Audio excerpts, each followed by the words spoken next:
I can't promise that it will ever save their lives, but nothing you will ever do is more important than teaching integrity to your children. There's an old saying, those who do can, and those who can't teach. But you really can't teach honesty unless you are honest yourself. You really can't teach integrity unless you also live with integrity. It's actually quite simple. It might be tempting, for the sake of consistency, to assert that you should always tell the whole truth exactly as you see it in every situation. But I've lived long enough in the real world to know things just aren't that simple. When you're in a leadership position, whether it's in a business or as the head of a family, honesty and integrity are not as important as money or shelter or a telephone.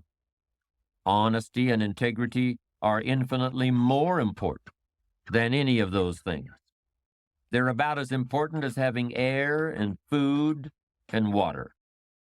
For a leader, honesty and integrity are absolutely essential to survival. A lot of business people don't realize how closely they're being watched by their subordinates. Remember when you were a kid in grammar school, how you used to sit there staring at your teacher all day? By the end of the school year, I'll bet you could have done a perfect imitation of all your teacher's mannerisms. I'll bet you were aware of the slightest nuances in your teacher's voice, all the little clues that distinguished levels of meaning, that told you the difference between bluff and now I mean business. You were able to do that after 8 or 9 months of observation. Suppose you had 5 or 10 years. Do you think there would have been anything about your teacher you didn't know? As a manager, there probably isn't anything your people don't know about you right this minute. If you haven't been totally above board and honest with them, it's certain you haven't gotten away with it. But if you've been led to believe that you've gotten away with it, it's most likely because people are afraid of you. That's a problem in its own right. But there's another side of the coin, too. In any organization, people want to believe in their leaders. If you give them reason to trust you, they're not going to go looking for reasons to think otherwise. And they'll be just as perceptive about your positive qualities as they are about the negative ones. I heard a story of a situation that happened some time ago at a company in the Midwest. The wife of a new employee experienced complications in the delivery of a baby. There was a medical bill of more than $10,000, and the health insurance didn't want to cover it. The employee hadn't been on the payroll long enough. The pregnancy was a pre-existing condition, one thing or another. In any case, the employee was desperate. He approached the company CEO and asked him to talk to the insurance people. The CEO agreed, and the next thing the employee knew, the bill was gone. The charges were rescinded. But when he mentioned to some colleagues the way the CEO had so readily used his influence with the insurance company, they just shook their heads and smiled. The CEO had paid the bill out of his own pocket, and everybody knew it, no matter how quietly it had been done. An act of dishonesty can't be hidden, and it will instantly undermine the authority of a leader. But an act of integrity is just as obvious to all concerned. When you're in a leadership position, you have the choice of how you will be seen, but you will be seen one way or the other. Make no mistake about that.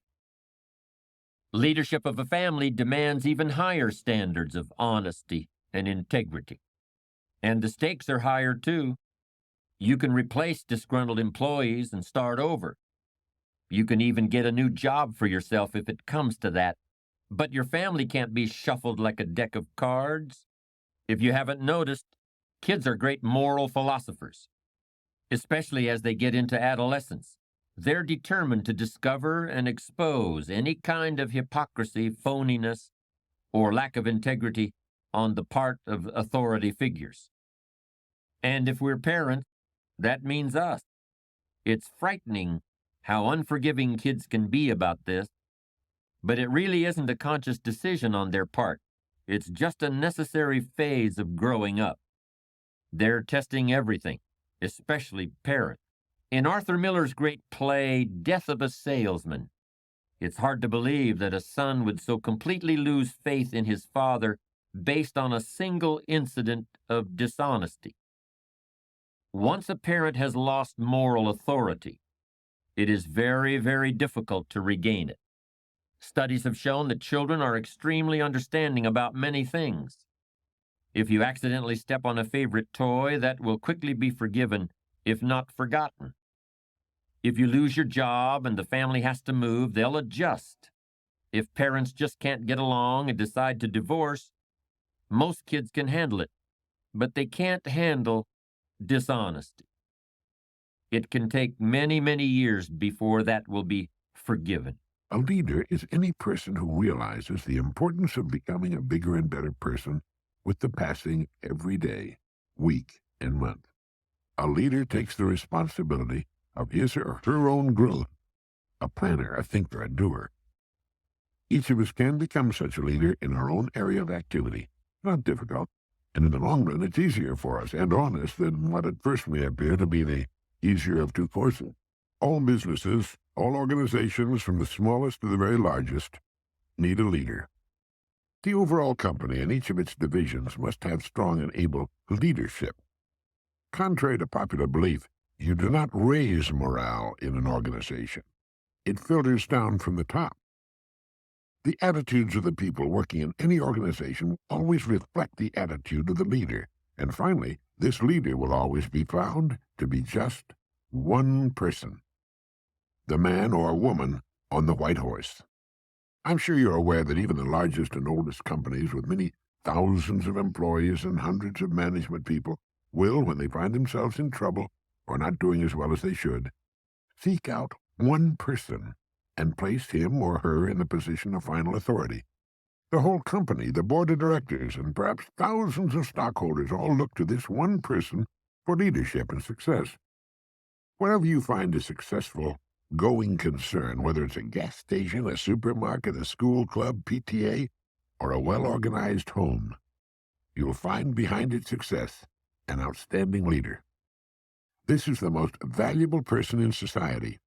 In industry, he or she makes the wheels turn, the entire economy work. This is the person who's been responsible for the growth of nations and their position in the world.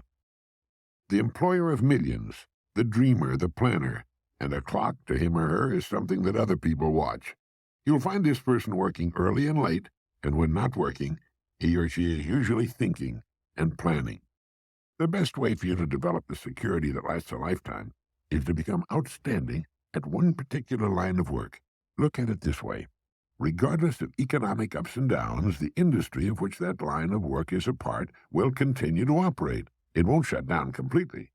As long as you're in the top 5% of the people in that industry, you know you'll always be in demand. You'll be wanted and needed, not just where that industry is concerned, but where you and your family are concerned. The man or woman who becomes truly outstanding at what he or she does has the world on a string. He's the person of confidence and peace of mind. Here's the person who's quietly aware of his or her ability and intimate knowledge of his or her job in particular industry.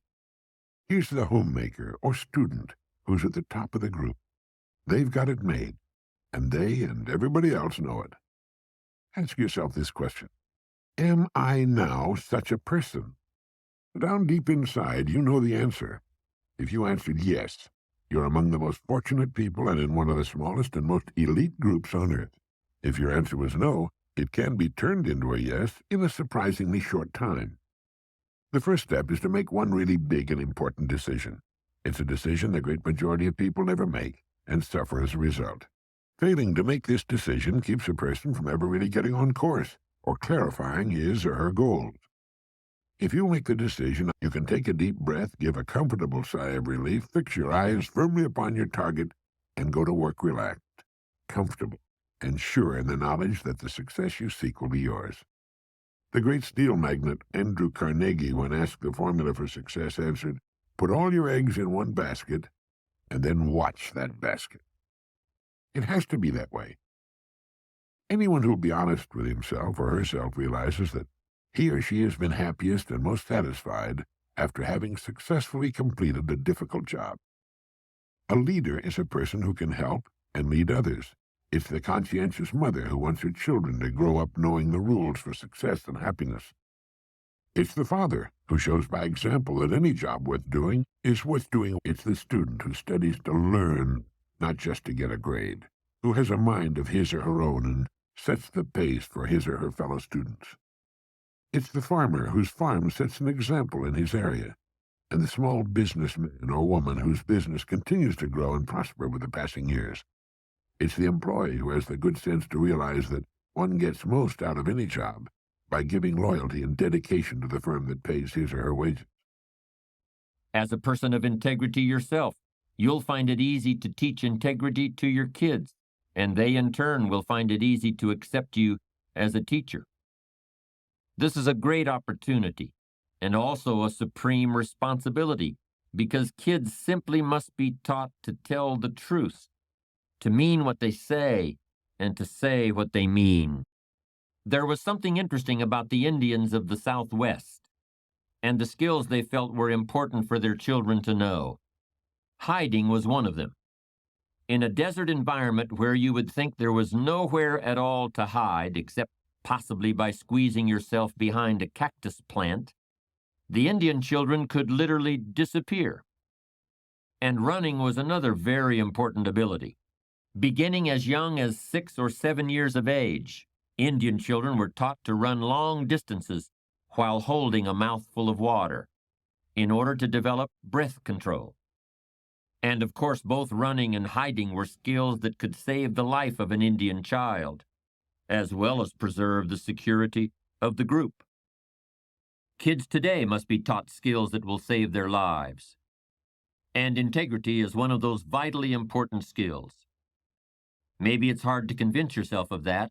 Shakespeare wrote of one of his characters, "Every man has his fault, and honesty is his. He is more honest than wise." There is a difference between blowing hot air and premeditated dishonesty. How can you tell the difference? Your gut feelings will tell you. By the time we reach adulthood, I think most of us have extremely accurate ethical barometers built into our heads and hearts. We may choose to ignore what that ethical barometer tells us, but it's there nonetheless.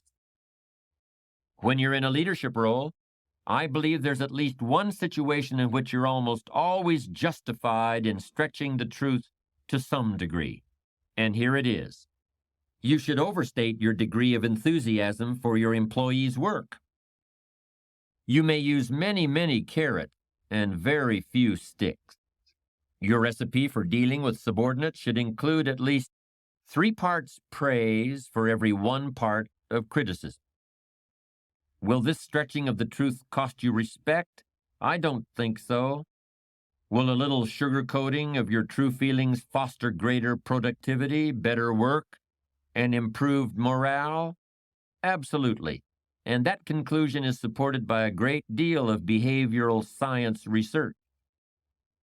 Praise is one of the world's most effective teaching and leadership tools. Criticism and blame, even if deserved, are counterproductive unless all other approaches have failed. It often brings out the best in people, and it's the grease that keeps the machine of human interactions functioning smoothly. So honesty is the best policy. We all know people who have gotten ahead as a result of dishonest or unethical behavior. When you're a kid, you think that never happens. But when you get older, you realize that it does.